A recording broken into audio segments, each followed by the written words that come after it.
What's up, everybody? I'm Bob Walters. This is the Locked Up Sports Big East Tournament Preview. We did it, folks. We hit March in the big city, and it means a couple things. It means baseball's around the corner.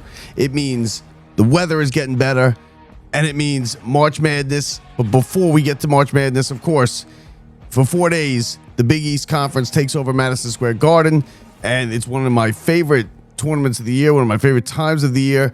The Big East Tournament 2026 edition starts tomorrow at noon, tomorrow at 4 o'clock with Providence Butler. This year, listen, you got St. John's going for 2 in a row. You had St. John's, who won the outright regular season title for the second straight year.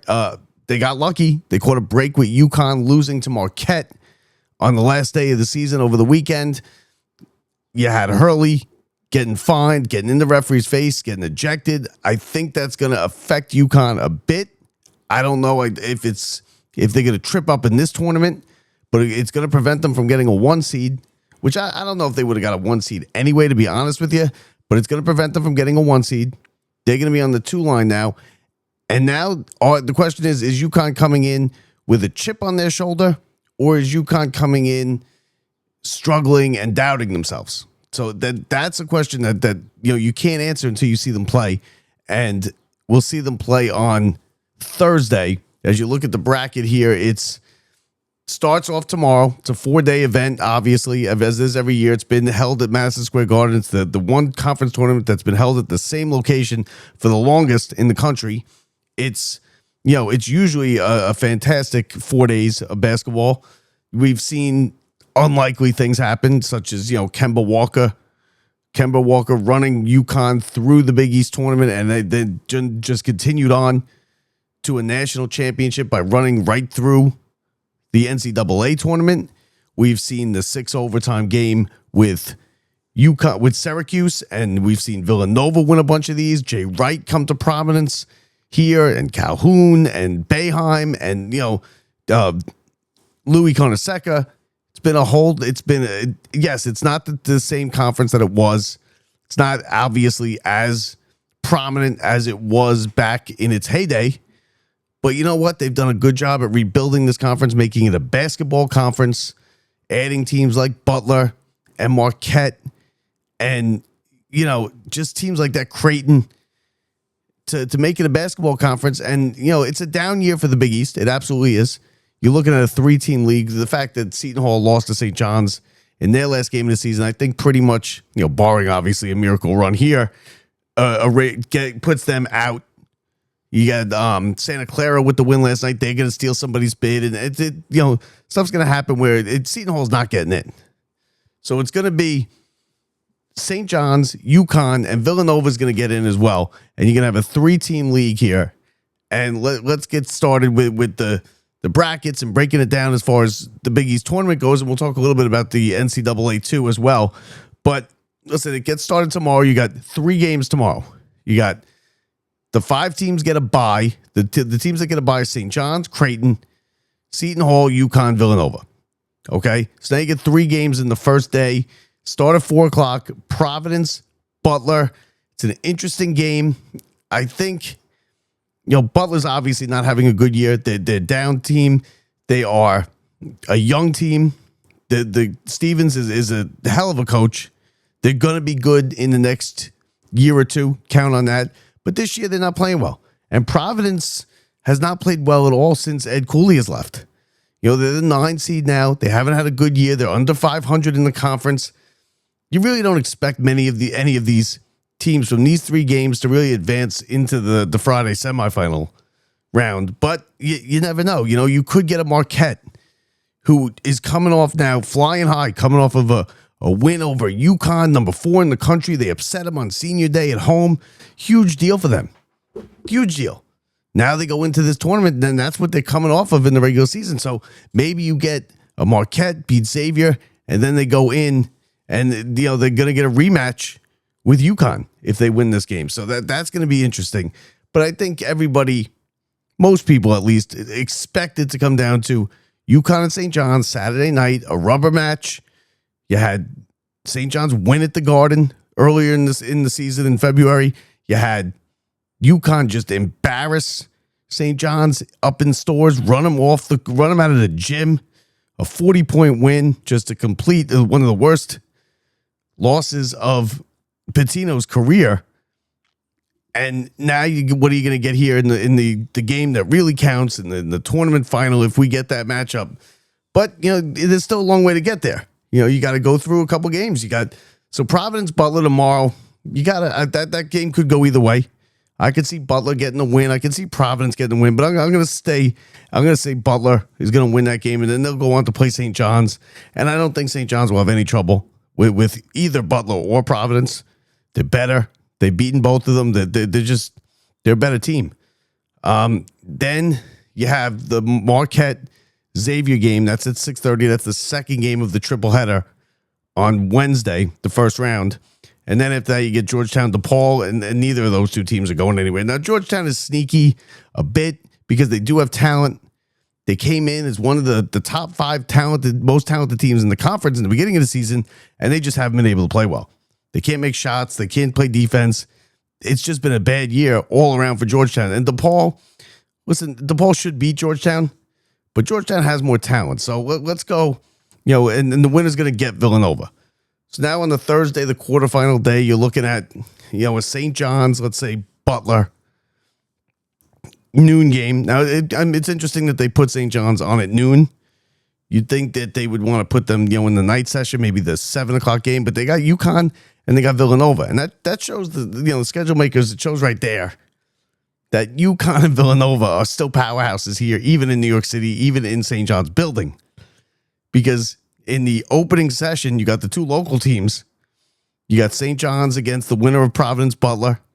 And then you got Creighton and Seton Hall, who's the other. Seton Hall they're on people's bubble, but I think they're out. I can't see Seton Hall really making their way into the NCAA tournament unless they win this tournament. I don't even think a run to Saturday night for Seton Hall would be enough. I think they would have to beat St. John's and then, beat UConn or Villanova. So, it's going to be interesting. And you're looking at a good game too. You're looking at possibly a UConn Villanova Friday night second semifinal. And you're looking at a St. John's Seton Hall possible semifinal. And Seton Hall played St. John's tough, but St. John's they pulled away. They're a better team. They're more talented. They hit their threes down the stretch. And St. John's, if they could hit the threes, if they could get Sannon going, and he's really kind of hit a rhythm in these last couple games. Sannon has hit some big shots in the last 2 games, and they're threes, and he's changed the course of those 2 games. Now, obviously, they got Zuby, who's going to be the best player on the floor whenever he plays. He's going to win the Big East Player of the Year. He's the best player on the floor. He's your best player. But the key to this is St. John's has to be able to hit their shots, and they have to make some threes. I think Jackson's a bonehead. He comes over here. I would play Dylan Darling as your starting point guard. He's the best point guard on the team. He's proved that this season. He's real good on defense, real quick hands. He goes after the balls. He gets balls. He plays aggressive. I would play Dylan Darling, and you see Pitino start to do that in the last couple games. I mean, Jackson couldn't hit a shot to save his life the other night in Seton Hall. But you have Dylan Darling, who's playing well. He dives on the ground. He goes for the steal of the ball. Yeah, he might get into foul trouble every once in a while. And that's another thing. Against Seton Hall, St. John's got into foul trouble. They were without Zuby Ejiofor for a good chunk of the second half and a good chunk at the end of the first half.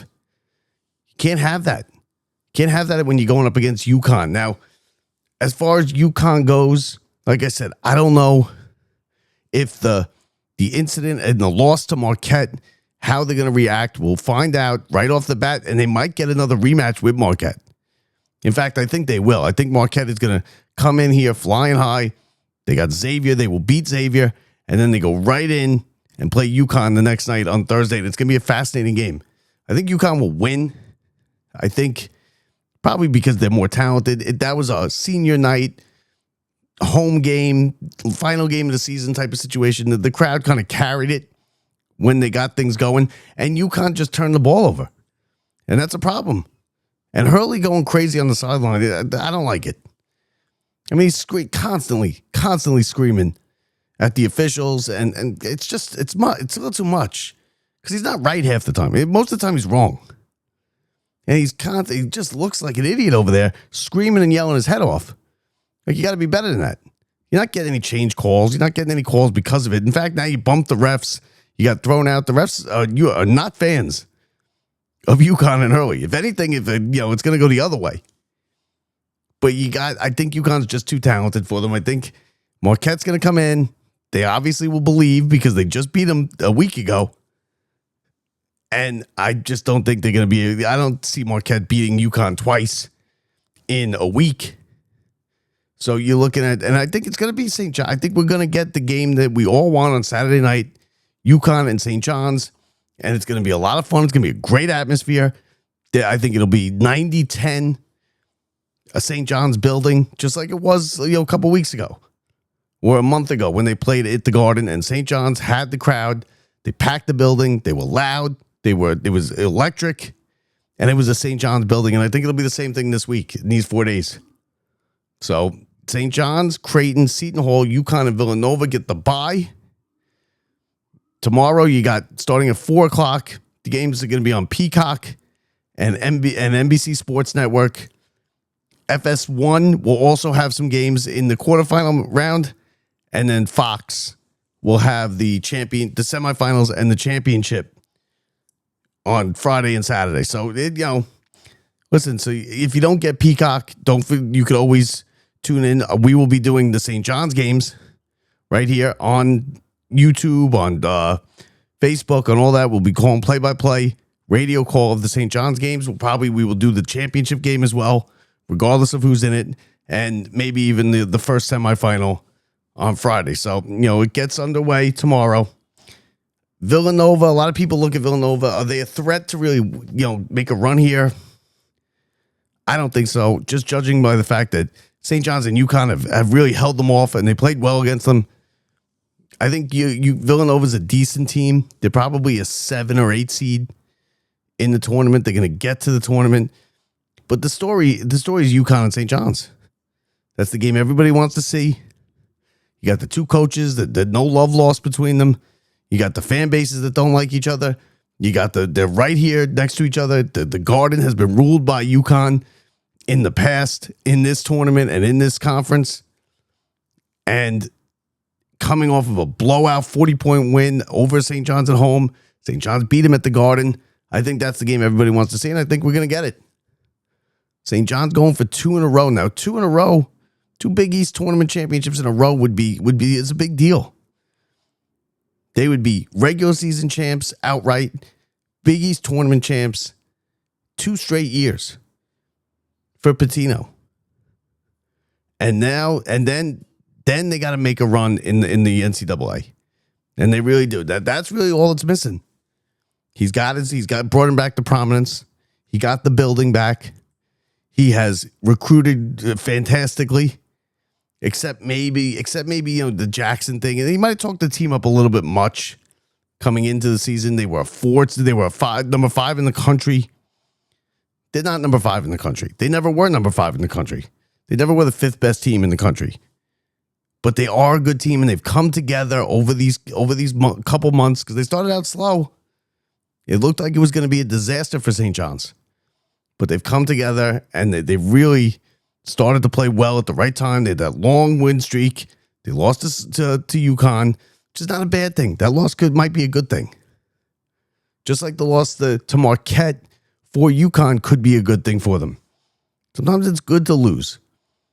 At the end, you don't want to go in there just, we can't lose.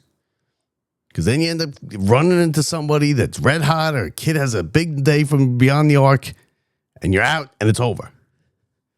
Like I said, this isn't as good of a conference as it's been in the past.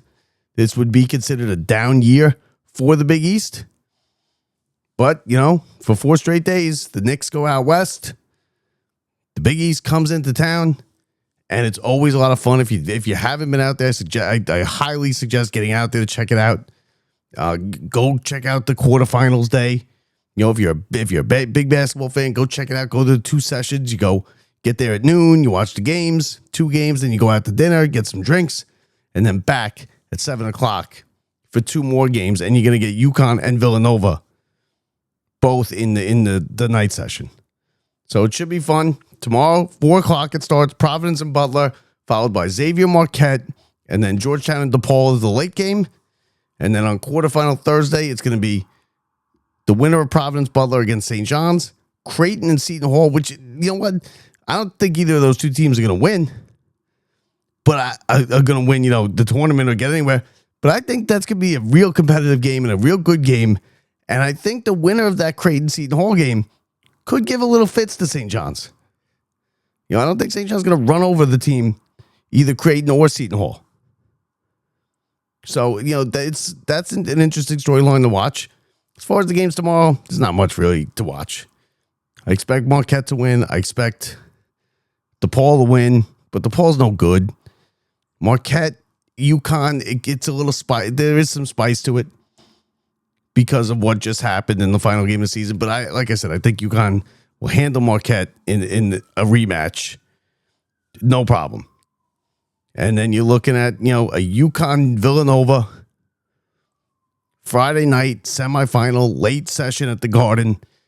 And then to open it up, you're looking at a St. John's against possibly a Seton Hall, and that'll be fun. And then if we can get UConn to St. John's, it's going to be a lot of fun. So 4 days. It starts tomorrow on the 11th. It's the Big East tournament presented by Jeep at Madison Square Garden. Like I said, we will carry the games right here on Facebook, on YouTube, on Twitter, X, wherever it is, on Twitch. All the places, we will have a radio call of them. So if you don't get Peacock or you don't get, NBC Sports Network or FS1, you don't have to go out and order it. You can listen right here online to our call, Locked Up Sports. So that's going to do it. Listen, a lot of fun. A lot of fun for everybody involved. Like I said, you gotta get out there. There are cheaper tickets. You get tickets to tomorrow. You get cheap tickets to the quarterfinals. There's always a bunch of tickets floating around. But the Big East tournament tips off Wednesday and runs through Sunday night at Madison Square Garden. 4 days, 11 teams, 1 championship, and it all happens in the greatest basketball arena in the world. What more could you ask for, right? And then this leads right into Selection Sunday, into March Madness, and then we got baseball going. So we'll have full coverage of every game of the tournament right here on Locked Up Sports. We'll be updating you throughout. Enjoy it, everybody. The weather's nice. Basketball's here. It's the Big East tournament 2026, and it's going to be a lot of fun. See if St. John's can make their run and get a second straight Big East tournament championship. We leave you today with some of the greatest moments in Big East tournament history. So enjoy it, everybody. I'm Bob Walters from the Brian Gunzel Studios. See ya. Madison Square Garden, the home of the Big East tournament. New York is obviously the great city, the media capital, the tradition of the Garden. The longest running tournament in any one venue. It is a complete sellout. This game is for the Big East Championship. And we're underway from Madison Square Garden. Coach of the Year, regular season, now the tournament championship. Where does this magic ride end? Yeah, let me enjoy this. Where does it end? Where does it end? Got to get one up. Only 4 to go. Taylor in the lane. Up, scoop shot. Allen with Iverson on it, throws one up. Can it get any better than the Big East at Madison Square Garden? And they are on their feet at the world's most famous arena. This is special, guys. I tell these guys to experience the Big East tournament as a player is something that you never forget. I'm so excited for our program, and I'm so glad to be in the greatest arena in America. Foul. McNamara, a three-point run.